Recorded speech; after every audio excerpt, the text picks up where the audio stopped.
So one of the things that used to come up with my previous business, we were growing super fast. I'm just going to be kind of curious to see if you've run into this and have any comments. Debt to equity ratio was a thing that came up all the time, right? Mm-hmm. We're growing really, really fast, and we had to buy a ton of equipment. Frankly, one of the reasons we started Dozer is we realized we probably should have been renting more than the amount that we were purchasing, but we were buying equipment and then started to struggle to, have access to enough equipment to be able to, complete the jobs. We were very, very heavy into snow removal. So yeah, I remember that being a challenge. And then when we could buy it, we had to go to tier 2 and tier 3 banks, and we were paying unbelievable interest rates. You're right. Your profits kind of end up going out the window just to these interest rates to be able to, run the projects that you bid 6 months ago, not knowing if you were going to get it or not.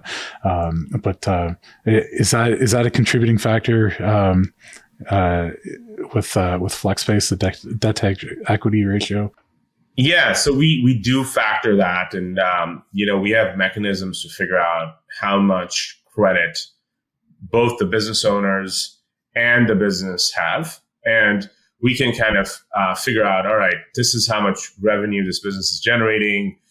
This is what their kind of take-home profit is, and we can estimate that using pretty complex data science models.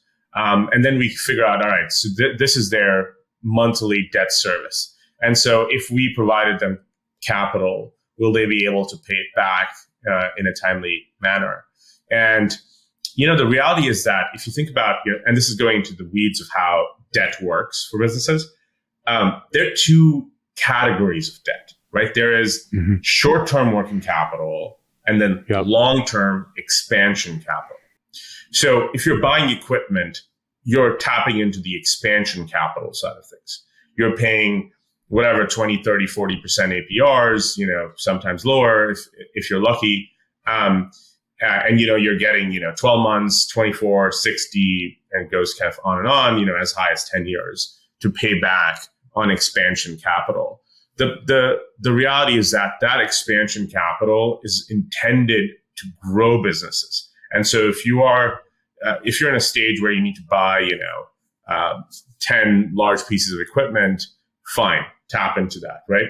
But what we realize is that where there is basically no capital available is short-term working capital, right? Which is like, hey, am I going to make this next payment tomorrow?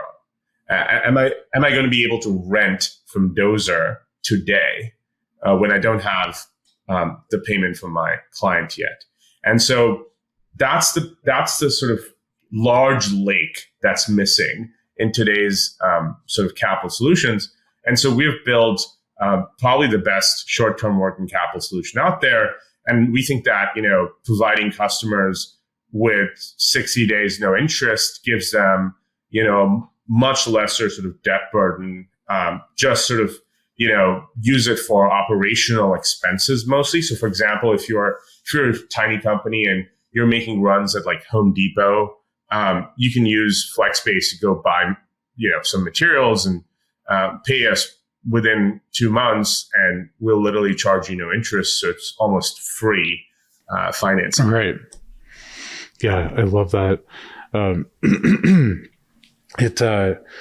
It gets me thinking of that lumpiness comment that you made earlier, right?